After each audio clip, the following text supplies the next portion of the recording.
Hai guys, ketemu lagi. Kali ini kita akan bikin konten yang berbeda ya guys. Masyarakat saat ini memang sangat memuja tubuh ramping ya guys, karena gaya hidup yang serba praktis memicu overweight hingga obesitas, sehingga banyak orang memimpikan penurunan berat badan. Ya, menurunkan berat badan memang tidak benar-benar salah guys, tetapi yang seharusnya ingin dihilangkan bukanlah sekedar berat badan atau yang biasanya kita sebut weight loss, tapi lebih ke lemak tubuh alias fat loss guys. Siapa saja bisa menurunkan berat badan, cukup nggak makan, pasti akan kehilangan berat badan. Sayangnya, berat badan yang turun bukan hanya lemak, namun massa otot dan cairan tubuhnya juga ikut turun guys. Nah, apa sih bedanya weight loss dan fat loss? Jadi gini guys, komposisi badan kita ini ada 4, yaitu otot, lemak, air, dan tulang. Turun berat badan tidak sama dengan lemak yang turun. Loh, kan udah ngurangin makan, lemaknya hilang dong pastinya. Oh, nggak semudah itu dong guys. Kalau gampang seperti itu guys, obesitas nggak akan pernah jadi pandemi di negara kita. Terus kalian tahu nggak sih apa yang paling gampang turun dari 4 bagian tadi? Yes, air sama otot guys. Weight loss adalah menurunkan total berat badan guys. Jadi air, otot, dan lemak secara bersamaan ikut turun. Fakta di lapangan, banyak sekali guys orang yang lebih ingin menurunkan berat badan aja. Mereka nggak peduli tuh berat dari bagian tubuh mana aja yang menyusut. Yang penting total weight atau BB di timbangan turun alias angka timbangan geser kiri. Tuh serem ya guys. Karena ketika orang diet dengan cara yang salah, yang terjadi adalah ototnya ikut berkurang guys. Jika otot berkurang, maka setelah selesai program diet akan sangat tinggi kemungkinan orang tersebut untuk balik lagi menjadi gemuk. Masuk diet ekstrim misalnya 500 kalori per hari. Ini juga berefek seperti itu guys. Dietnya sebentar sih, tapi hasilnya juga akan sebentar. Yang terjadi setelahnya adalah akan kembali menjadi gemuk, dan kalian akan masuk ke dalam lingkaran setan. Gemuk, diet, kurus, gemuk, diet, kurus, begitu guys terusnya. Itulah kenapa guys banyak orang yang diet dari zaman jahiliyah sampai sekarang masih aja tetap gemuk. Duh, nggak mau kan ya guys gendats-gendats lagi setelah diet. Jadi buat kalian nih guys yang mau nurunin berat badan cuman makan daun-daunan aja, atau makan 1 kali sehari, atau bahkan jika lapar minum air aja, atau makan lemak-lemak aja, atau entah diet apa lagi yang udah kalian lakukan yang nggak diketahui idenya dari mana, dan kalian merasa bahagia karena BB kalian turun. Sorry ya guys, I need to tell you this, bahwa kamu baru aja menghabiskan air dan otot badan kamu guys. Nah, kalau fat loss lebih bertujuan untuk menurunkan massa lemak guys, dibandingkan memikirkan penurunan berat badan sekaligus menaikkan massa otot. Jadi buat kalian yang overweight atau bahkan obesitas, fat loss sangat efektif nih guys, dan ujungnya secara otomatis akan menurunkan berat badan kalian guys. Jadi di situ bedanya guys. Kalau weight loss lebih mementingkan turunnya berat badan, sedangkan fat loss memperjuangkan penurunan lemak tubuh dan peningkatan massa otot, sehingga bisa jadi berat badan kalian akan turun, naik, atau bahkan tetap sama guys selama program fat loss. Namun yang bisa dipastikan lemak dalam tubuh kalian akan banyak berkurang. Nah, sering kan guys kalian dapat pertanyaan, kenapa si A yang berat badannya 80 kg dan si B yang sama-sama juga 80 kg tapi looknya atau penampakannya berbeda? Jawabannya adalah karena komposisi tubuh mereka berbeda guys. Yang A komposisi tubuhnya masih lebih banyak lemak, sedangkan yang B komposisi tubuhnya lebih banyak massa otot. Kok bisa gitu? Yes, karena angka timbangan itu tidak menggambarkan komposisi tubuhmu guys.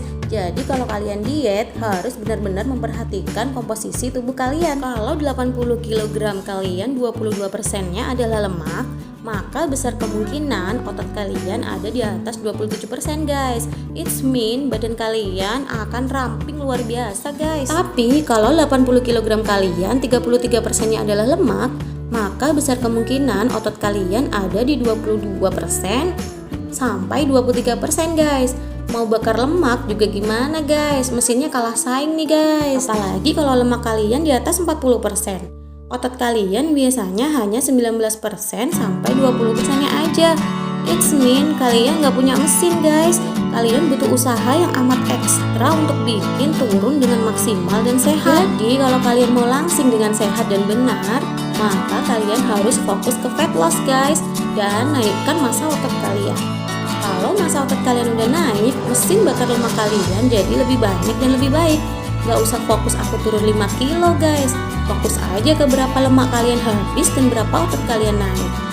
Kesimpulannya nih guys, kalau kalian mau diet, fokus perbaiki komposisi tubuh kalian, bukan hanya menurunkan berat badan kalian ya guys. Sekarang kita akan bahas sedikit lebih dalam tentang lemak ya guys. Kalau kalian perhatikan gambar di atas nih guys, pasti semua udah tahu kalau yang berwarna kuning itu adalah lemak. Semakin banyak lemak pada tubuh seseorang, maka akan semakin banyak inflamasi atau peradangan dan oksidasi di dalam tubuhnya. Kalian pernah dengar nggak sih tentang visceral fat? Visceral fat adalah lemak yang terletak jauh di dalam rongga-rongga perut guys. Tidak terganggu oleh cubitan, tapi sangat berbahaya karena lemak-lemak ini menyelimuti organ-organ dalam kita guys, seperti jantung, hati, menempel pada saluran pembuluh darah dan organ-organ tubuh lainnya. Nah, sekarang udah ngerti kan guys kalau lemak visceral yang bikin perut buncit itu jahat banget. Yes, itu seperti bom waktu guys. Dan visceral fat ini yang menyebabkan penyakit-penyakit degeneratif muncul seperti stroke, sakit jantung, fatty liver, diabetes, dan lain-lain. Coba kalian pikir guys, ada nggak sih orang yang kolesterolnya sembuh karena minum obat kolesterol? Gak ada guys, karena obat hanya digunakan untuk menekan gejala. Masa kalian mau minum obat bertahun-tahun? Yang benar adalah selain minum obat, kalian juga menyertainya dengan perubahan pola hidup. Kadar kolesterol yang tinggi di dalam tubuh kita dapat menyebabkan aterosklerosis guys, yaitu menumpuknya kolesterol di dinding pembuluh darah. Penumpukan tersebut akan menyumbat aliran darah dan memicu komplikasi seperti penyakit jantung koroner, stroke, bahkan serangan jantung. Jadi jangan sepelekan komplikasi kolesterol tinggi ya guys. Untuk mendiagnosis hiperkolesterolemia, dokter akan menanyakan gejala dan melakukan pemeriksaan fisik guys. Pada beberapa penderita, muncul tanda-tanda khas pada kelopak matanya. Biasanya disebut dengan santelasma.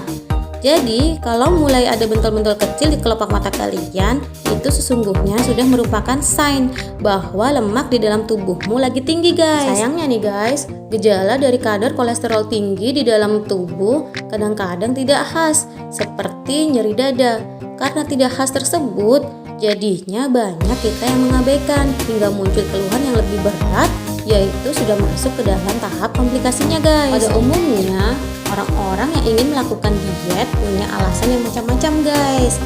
Seperti contohnya ada di tabel ini ya guys. Nah, kita nggak pernah tahu ya guys usaha apa yang udah pernah mereka lakukan demi mereka mewujudkan salah satu banyaknya alasan tadi.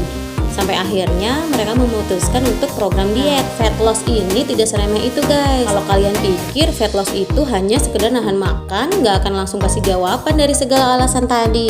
Ingat ya guys, kondisi setiap orang itu berbeda. Usia tiap orang juga berbeda. Iya kali umur 60 tahun mau benerin mesin badan cuma pakai olahraga doang atau pola makan doang. Nggak bisa dong guys. Makanya kalian jangan julid ya kalau nggak tahu. Ada nggak sih dari kalian yang pernah berpikir bahwa punya keturunan itu nggak ada hubungannya sama berat badan guys? Jadi nggak ada hubungannya gendut atau kurus. Toh banyak orang yang gendut anaknya banyak. Eits, jangan salah guys. Kalau kalian mau punya keturunan yang sehat, badan bapak ibunya dulu harus sehat guys. Nah, ini adalah pengaturan nafsu makan di hipotalamus.